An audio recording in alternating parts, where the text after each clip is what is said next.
Alright guys, welcome back. We are here today with a sealed Dominaria league. Now, I traditionally do not play sealed much. I love draft, I love limited, but sealed is pretty much saved for pre-releases. And, technically that's what this is. I'm actually doing this before any pre-release in person. I'm doing one of those later today. But this is just my first kind of experience with the set. I've seen most of the cards through the spoilers, but I haven't taken the time to really memorize them. So we're going to dig in here. We're going to try to learn what some of these cards are. We're going to see what this looks like. So first off, I sorted it by rarity, and you'll notice I did get a Planeswalker in my pool, which is pretty cool. Unfortunately, that said, it's probably not the Planeswalker we want for sealed. So Jaya Ballard 1 is very difficult to cast, and her +3 adds 3 red, only for instants and sorceries, though, which again in sealed is a little more creature-centric, so this is a kind of narrow.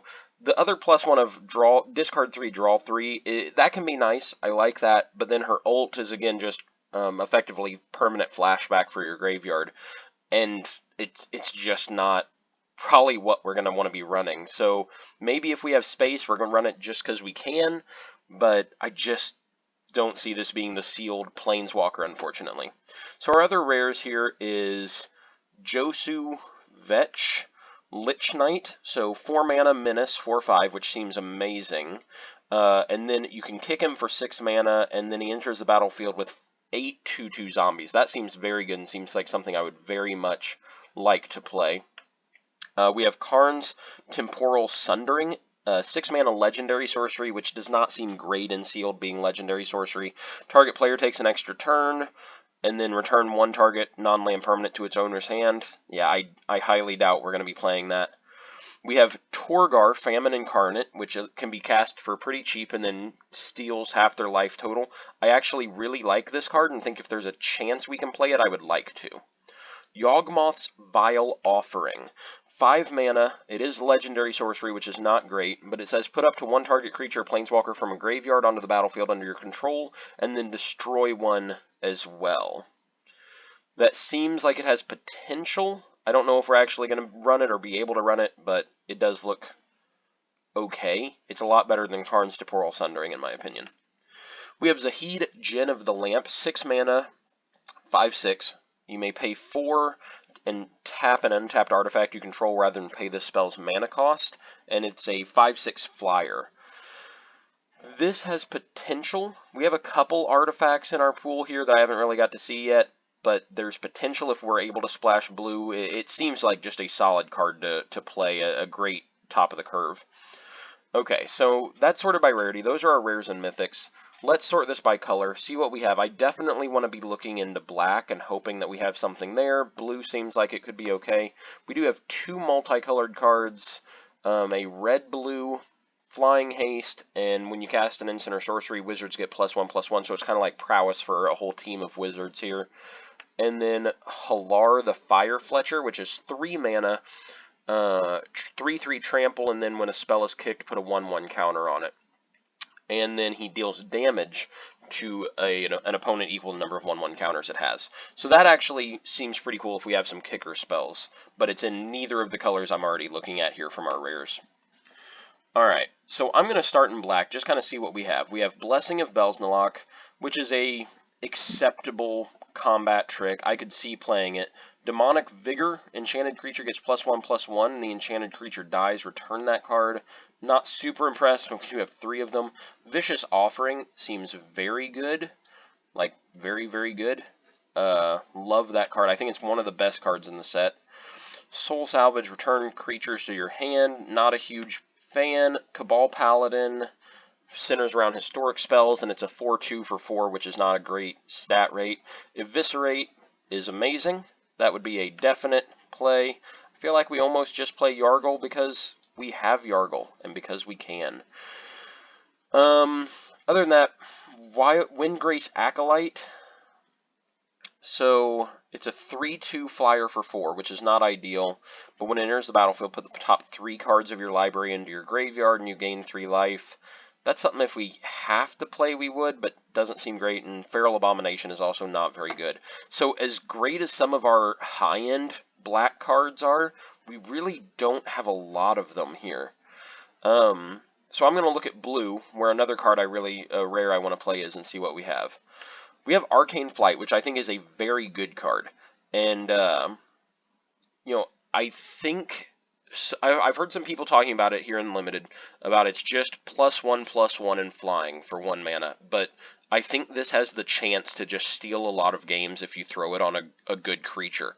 And this is going to sound crazy, but if I'm playing black and I have Yargle in my deck, and I have Torgar, making either one of those fly just seems absolutely absurd. So I would be interested in playing this card potentially.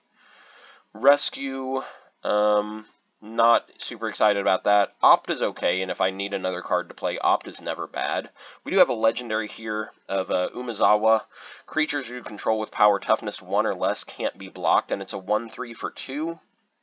I don't know if that actually would do anything for us, but I could see playing it just to try to have another legendary or two for Yawgmoth's Vile Offering. Academy Drake is very good. A 2/2 flyer for 3 that can be kicked to be even larger. It's very exciting. I'm going to sort this by mana cost. I'm not sure why it isn't already. There we go. We have a Divination, which is a perfectly fine card just to play if we need to. Unwind. Counter target non-creature spell and tap 3 lands. That seems far too narrow for this format, for sealed. 4 mana Homerid Explorer. When it enters the battlefield, put the top 4 cards, their library in their graveyard. 3/3 for 4 isn't very exciting. Cloud Reader Sphinx. Now this is a great card. 3/4 flyer for 5, and then when it enters the battlefield, scry 2. Love that. Weight of Memory, and then Cold Water Snapper, a 4/5 6 mana hexproof. I'm going to be honest, I'm a little bit higher up on this card than I think a lot of other people are, but with already having a pretty high curve here, I'm not sure if it's something I would be wanting to go in on. So I'm just going to check out the other colors I have here real quick. Knight of Grace is very good, something I would want to play. I'm going to put that down here. Let me move my window up. In the same as, I actually am a big fan of this. This is just a 2/2 for 2, but it has lifelink, and I think that can be a very effective card. Seal Away is very good. Sarah Disciple. This has the potential to be very good. I'm not sure if it actually would be, depending on what my artifacts look like that I haven't really checked out yet, but it has the potential. Sergeant-at-Arms is great, I think, and then Sarah Angel is just always going to be solid. So I do have some good cards in white, and potentially more so than black, because I'm really just looking at these in black. I'm going to sort this by color.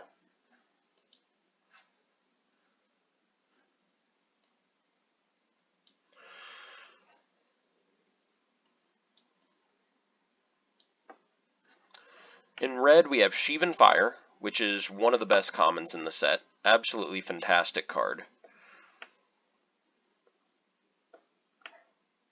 I think this... I don't actually know if I got any sagas in here.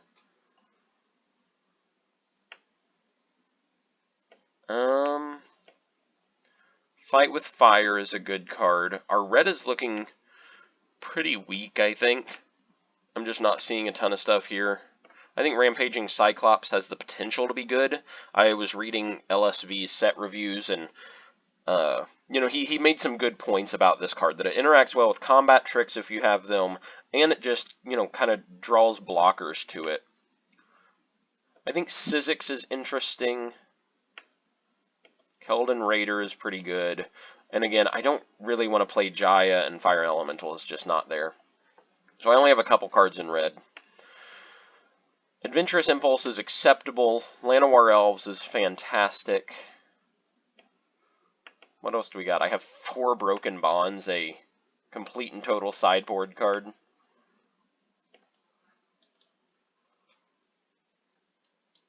Fungal Plots. I think this could be a good card, but you gotta have creatures in your graveyard, and sometimes that just doesn't happen for a long time in Sealed. What is Gift of Growth? Oh, that's like a giant growth kind of thing. Yeah, I don't have any green here. Despite having a lot of cards in green and the most cards in green, I feel like my green pool is almost exclusively sideboard cards. Okay, so I have 5 good cards in red. I'm not sure that's actually enough to consider playing it. And this I do think is a good card, but I don't have many wizards, so I'm not even getting that much off of it, and I don't actually think I have that much instants and sorceries. So I'm going to cut red at the moment. Green is just bad for me here, and I don't have a ton of kicking, so I'm going to skip that. What we have in artifacts, not much interest there. Short sword, again, not very exciting. Sorcerer's Wand, I don't think is... I think this is a good sideboard card. Jousting Lance seems to have too high of an equip cost.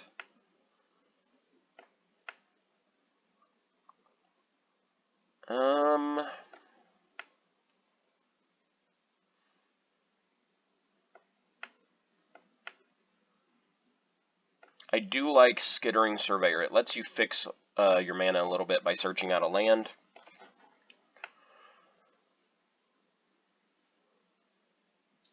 Juggernaut seems good. I could play Juggernaut. And then Guardian of Koilos. What is this? Enters the battlefield, you may return another historic permanent to its owner's hand. For the record, I'm not a huge fan of this historic thing. I just don't like it as a keyword. I think it's just going to take me a long time to really remember that's what it means, you know. So am I really looking at playing 3 colors here? I think I am. It may be a mistake. Well, what else do I have in blue that I would like to play? I could always play Divination. Tolarian Scholar is not an awful card. I mean, it's filler.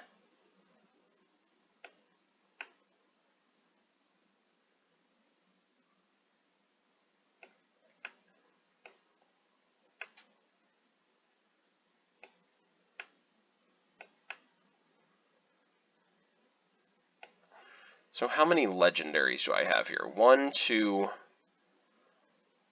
3, 4, 5. 5 is not a bad number, and actually makes me think I could play this.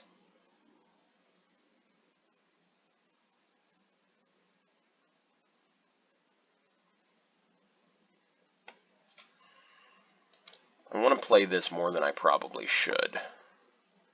Now I'm curious on the Arcane Flight, what cards I'm actually going to get value off of there. Also, I think this is probably good enough. With 5 legendaries, 2 artifacts in the deck, it gives me 7 ways to trigger this. Oh, but it only gets +1/+1 till end of turn. Yeah, I don't think that's good enough.